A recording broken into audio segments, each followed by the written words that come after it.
What's up everybody, this is Justin K. Prim, and today I'm coming at you with a upgrade, a studio hack to make your gem cutting life easier.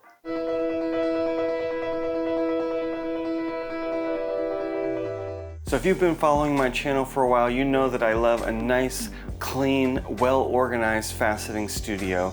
And this week we're in Chicago. We're teaching a faceting bootcamp class. In the process of setting up this class, we had to buy some new desks for our classroom setup. If you've seen my other videos about studio setup, you know normally I like to use these square Ikea coffee tables. And when we went to Ikea this time, I discovered that there's another version of them, this longer version. And so normally I have my faceting machine on this coffee table, which is the perfect height for the handpiece faceting machine. But then I have another regular table along my left side where I have all my tools and accessories. Now for the classroom setup, we didn't want to have all these desks all over the room. It would be better if everybody's studio station was self-contained. But the problem with these type of Ikea desks is the edges of the desks are slanted at 45 degrees, which means that the light clamp can't attach to the desk.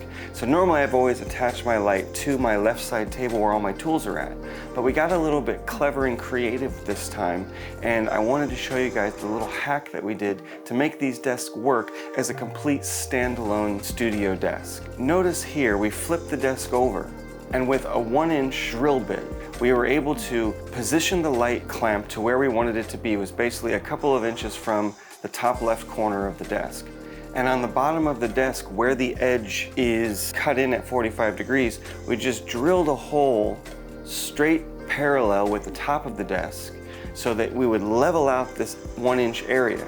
Now 1 inch is not big enough to fit the light clamp, so I did it 2 times side by side to make basically a 1.5 inch round flat area. Now you don't want to drill all the way through the desk, that would be disastrous. We want to leave a good chunk of wood underneath of the top so that the clamp for the light can clamp onto the desk, but just go down enough so that you have a flat area underneath of the top that is parallel with the top, so you can now have a flat surface to clamp the light onto.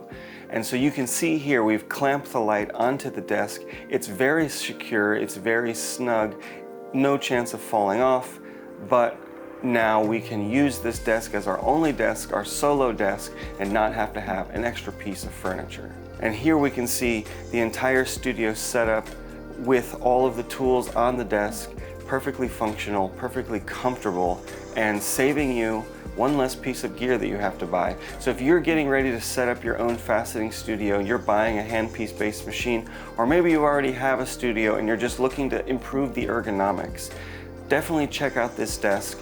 I'm going to leave a link for it down in the description, and maybe this is perfect for your upcoming faceting studio project. Thanks so much for tuning in. This has been Justin K. Prim, currently in Chicago, right here on The Gem Cutter's Craft.